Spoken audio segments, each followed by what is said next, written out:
Hello, good morning বন্ধুরা, জিন্দ ওবরে। তো আজকে হচ্ছে সকাল, আজকে হচ্ছে 11ই অক্টোবর 2025। আমি এখন রয়েছি ওয়ারসো শহরে, যেটা হচ্ছে পোল্যান্ডের রাজধানী। এখন বাজছে সকাল প্রায় 10:30, এবং আজ সকাল সকাল প্রচুর বৃষ্টি হচ্ছিল।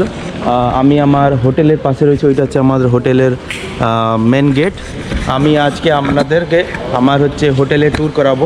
আমি আপনাদেরকে হোটেল ট্যুর করিয়েছিলাম আমার যেসব শহরে, সেটা ছিল কীরকম আর এটা হচ্ছে কেমন, আপনারা নিজেরাই বুঝতে পারবেন। তো আমি এখন রয়েছি মেন স্ট্রিটে। আজকে সকাল থেকে খুব বৃষ্টি হচ্ছিল, শ্যুট করতে পারিনি, বেরোয়নি। আর কালকের দিনটা, আজকে হচ্ছে স্যাটারডে, কালকে ফ্রাইডে ছিল, তো এন্ডে আমি কিছু শ্যুট করতে পারিনি। এখানে সামনে একটা রয়েছে পেস্তিচারিয়া, এখানে ক্রোসন বিক্রি হচ্ছে, কোষা 2023 এস্টাবলিশ হয়েছে। এখানে দেখুন কত সুন্দর সুন্দর ক্রোসন বিক্রি হচ্ছে, 18 স্লটি, 10 স্লটি, 14 স্লটি। তো আজকে আমি যাবো আপনাদেরকে আমি আমাদের হোটেল শ্যুট করাবো। এখন টেম্পারেচার বলতে গেলে প্রায় 14 ডিগ্রি। বৃষ্টি হচ্ছিলো, তো অতটা ঠান্ডা নেই, মেঘলা মেঘলা ভাব। তো আমি আপনাদেরকে আজকে হোটেল ট্যুর করাবো আমার। তো এই হোটেলটা আমাদের প্রাইস কেমন সেটা আমি আপনাদেরকে রুমে গিয়ে জানাচ্ছি। হোটেলের এন্ট্রান্সটা দেখুন, এটা একটা একদম মেন সেন্টারের পরে, সামনেই নদীটা, কালকে যেটা আপনাকে দেখিয়েছিলাম, ওয়ারসো শহরের মাঝখান দিয়ে যে নদী যায় সেটা নদী। আর এখানে বিভিন্ন ধরনের পাব রয়েছে, ক্লাব রয়েছে। এখানে দেখুন একটা ক্লাব রয়েছে, লাভরুয়ান ক্লাব। কালকে ক্লাবে আমি ছিলাম ফ্রাইডেতে, ওটা আপনাদেরকে দেখানো হয়নি। তো এটা হচ্ছে আমাদের হোটেল। হোটেলের নাম হচ্ছে ফ্যান্টাস্টিক ইন, দেখতে পাচ্ছেন, ফ্যান্টাস্টিক ইন। তো হোটেলের কোড আমি দিয়ে দিলাম, ঢোকার জন্য আমাদেরকে কোড দিতে হয়। তো খুলে গেছে, আর এটা হচ্ছে এন্ট্রেন্স। আমার ফ্লোর ডি, এটা হচ্ছে ফ্লোর এ, দেখতে পাচ্ছেন, গ্রাউন্ড ফ্লোর, BCD উপরে। তো উপরে যাব, সিঁড়ি বেয়ে সিঁড়ি দিয়ে উপরে যাব। এখানে কোনো লিফট নেই, আমার ওখানে ছিল লিফট ছিল, কিন্তু এখানে কোনো লিফট নেই। আর লাইট হচ্ছে অটোমেটিক, লাইট অটোমেটিক জ্বলে যাচ্ছে। ওখানে যেয়ে আপনাদেরকে দেখাচ্ছি, একটু তাড়াতাড়ি চলে যাই।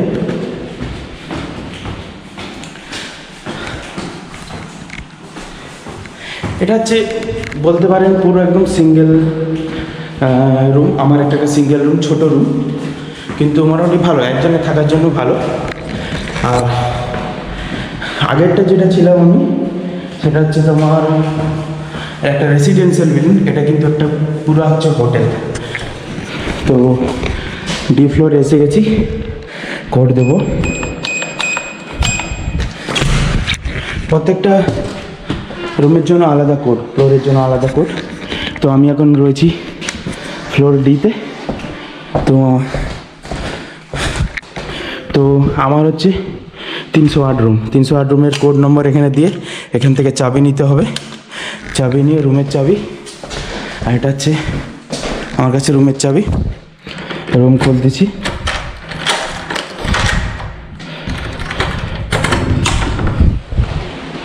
এই হচ্ছে আমার রুম, ছোট রুম। লাইটটা অন করে দিলাম, রুমের দরজা লক করে দিলাম। আমার এখানে কিন্তু হ্যাঙ্গারিংয়ের কোনো জায়গা নেই, সেই জন্য আমি হ্যাঙ্গারিং করিনি। এখানে লাগিয়ে দিলাম, লক করে দিলাম, এটা এখানে রেখে দিলাম। তো কী কী রয়েছে এখানে দেখুন, ছোটো একটা মিরর রয়েছে, এখানে আমি রয়েছি। একটা বেড রয়েছে, বেডটা মোটামুটি খারাপ না, আইকা থেকে বানানো। আর একটা টাওয়াল দিয়েছে, চাদর দিয়েছে, একটা বালিশ দিয়েছে। আর ছোটোখাটো দেখুন প্লেট দিয়েছে, একটা কাপ দিয়েছে জল গরম করার জন্য, একটা ইলেকট্রিক ওভেন দিয়েছে, ইলেকট্রিক হিটার যাকে বলে। এটা বাটি দেওয়া আছে, টেবিল ল্যাম্প আছে, টেবিল ল্যাম্পের সুইচটা এখানে আছে। তো হচ্ছে টেবিল ল্যাম্প। আর আমার কিছু খাবার কিনেছি আমি, এবং একটা পলিশ খাবার, এটা পাস্তা টাইপের কিছু একটা। তারপরে জল কিনেছি আমি। আর কিছু না, একটা টেবিল রয়েছে, এখানে চার্জিং প্লাগ রয়েছে। আর এখানে দেখুন একটা আর্ট রয়েছে এখানে। আর আমার জানলাটা খুলে দেখুন, হিটার সিস্টেম রয়েছে, হিটার গরম হচ্ছে এখন, সকাল থেকে যেহেতু বৃষ্টি হচ্ছিলো। তো এটা খুলি, খুলে গেছে দেখুন। আমি ওইখান দিয়ে এসেছিলাম, ওই রাস্তা দিয়ে এর ভিতরে এসেছি। তো এটা হচ্ছে আমার হোটেল, আমার নিচে এটা একটা থাম্বনেল হতে পারে। তো ওইটা হচ্ছে ওখান থেকে, এটা হচ্ছে একটা হোটেল, ওখানে এন্ট্রি, এটা হচ্ছে আমার জানালা। প্রত্যেকটা রুম এখানে আলাদা আলাদা। তো বন্ধ করে দিই। এটা হোটেলের বাইরে কিছু পলিসি লেখা রয়েছে, বাইরে থেকে আপনি দেখতে পারবেন না, কিন্তু ভেতর থেকে আপনি সব কিছু দেখতে পারবেন ভেতরে কী রয়েছে। তো আপনি আমাদেরকে আপনার কিচেনটা দেখাবো। কিচেনে আমি কিছু খাবার গরম করছেন, আর ওয়াশরুমটাও আপনাকে দেখাবো। লক করে দিই, না লক করার দরকার নেই, এক্ষুনি আসবো। তারপরে ওয়াশরুমটা আপনাকে দেখিয়ে দিই। অনেক ধরনের ওয়াশরুম রয়েছে এখানে, সব কমন এরিয়া। এখানে দেখুন বেসিন রয়েছে, 1 2 3 4 5টা বেসিন রয়েছে। তারপরে এখানে স্নান করার জায়গা রয়েছে, 1 2 স্নান করার পর এখানে আলাদা বেসিন রয়েছে। স্নান করে আপনি লক করে নিতে পারেন, কারণ এখানে বয়েজ গার্লস সব একসাথেই থাকে, সেজন্য লক করে। এখানে পায়খানা করার জায়গা রয়েছে আলাদা আলাদা, 3টে রয়েছে, আরও রয়েছে ওইদিকে। তো এটা কমন এরিয়া সব কিছুই, শেয়ার বাথরুম। তারপরে আমি আপনাদেরকে যাব আমার কিচেনটা দেখাই। আওয়াজ হচ্ছে কীরকম দেখুন, এটা কিন্তু পাথরের নয়, এটা একটা কাঠের প্লাইয়ের দেওয়া। তো এটা হচ্ছে কিচেন। ফ্রিজ রয়েছে আলাদা আলাদা, এখানে 2টো ফ্রিজ রয়েছে বড়, এখানে ডিপ ফ্রিজ রয়েছে, আর এখানে নর্মাল রয়েছে। তো খালি বলতে গেলে, আর আমার হচ্ছে 308 নম্বর রুম, সেই জন্য 308 নম্বর রুমে আমি, এখানে লেখা রয়েছে এবং 308 নম্বর। এখানে কিছু আমি সামান কিনেছিলাম, এই আলু পেঁয়াজ কিনেছিলাম ওখানে, কিন্তু খাবার সুযোগ নেই, এটা ফেলে দিয়ে চলে যাবো, কারণ এখানে গ্যাস নেই। এই দেখুন 2টো অনলি আমাকে মাইক্রোওয়েভ দিয়েছে, চার্জিং পয়েন্ট আছে এখানে, আর এখানে থালা বাসনদের জন্য এখানেও আছে। তো আমি এখানে গরম করছিলাম পেরোগি, দেখুন গরম করতে দিয়েছিলাম কিছুক্ষণ আগে, এটা গরম হয়ে গেছে।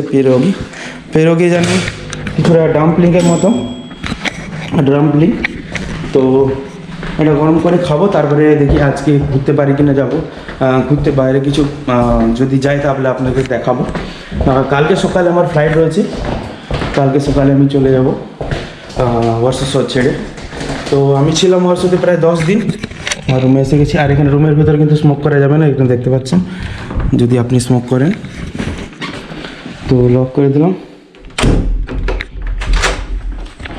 হ্যাঁ, তো কালকে সকালে আমি চলে যাব। আজকে আমার লাস্ট দিন, আজকে শনিবার, কালকে সকাল 10টা আমার ফ্লাইট রয়েছে, মিলানে পৌঁছে যাব 11টার দিকে। তো ততক্ষণ কিছু খাই, একটা পেরোগিটা আপনাকে টেস্ট করে দেখা কেমন লাগে। এটা হচ্ছে ভিতরে পেরোগিটা হচ্ছে, এটা হচ্ছে স্টিম পেরোগি, ভেতরে আপনার ইয়ে রয়েছে, কি বলে, মিট রয়েছে, আর এখানে এরকম পেঁয়াজের ফ্রাইড অনিয়ন্স রয়েছে। আর কিছু আমি এখানে জল কিনেছিলাম, কিছু জল রয়েছে, দেখুন পুলিশ ফ্ল্যাগ রয়েছে। ঠিক আছে, এই হচ্ছে আমার হোটেলের ট্যুর। তো এই ভিডিওটা এখানে আমি শেষ করব। অবশ্যই আমার যদি ভিডিওগুলো ভালো লাগে, অবশ্যই আমার চ্যানেলকে সাবস্ক্রাইব করুন, এবং আমার পুরোনো ভিডিওগুলো দেখতে থাকুন। পোল্যান্ডের অনেক রকম ভিডিও বানিয়েছি, আরও অন্যান্য দেশের ভিডিও রয়েছে, ওই ভিডিওগুলো দেখতে থাকুন। অবশ্যই ভিডিও ভালো লাগলে লাইক করবেন, এবং আমার চ্যানেলকে অবশ্যই সাবস্ক্রাইব করবেন। So thank you very much, bye bye. Main জিনিস আপনাকে তো বলাই হয়নি যে এই হোটেলের আপনার প্রাইস কীরকম। তো এই হোটেলের প্রাইস আমার পড়েছে প্রায় 25 ইউরো পার নাইট, এভারেজ যদি ধরা যায়, কম বেশি একটু হতে পারে, এক্স্যাক্টলি মনে নেই, কারণ আমি স্লটিতে পেমেন্ট করেছি, ইউরোতে অটোমেটিক কনভার্ট হয়ে গেছে। তো এভারেজ দেখতে পারেন 25 to 26 ইউরো পার নাইট, যেটা দেখতে পেলে আমার যেসব শহরের থেকে এই হোটেলের প্রাইস প্রায় সেম, কিন্তু আমার এই হোটেলটা আমাকে খুব ভালো লাগেনি, এই এয়ারবিএনবিটা। কিন্তু আমাকে যেসব শহরে, এটা রেসিডেন্সিয়াল বিল্ডিং ছিল, সব কিছু ছিল, কুকিং ছিল, টিভি ছিল, গ্যাস ছিল, নিজের কিছু করে রান্না করতে পারবেন। তো ওটা আমাকে বেটার ছিল অবশ্য। তো যাই হোক, তো এইটা আমার পড়েছে 25 ইউরো পার নাইট, যেটা একটু আমার মনে হয় ঠিকই আছে, মেন সিটি হিসাবে ঠিকই আছে, তবে গ্যাস থাকলে ভালো হতো। So that's for long, by.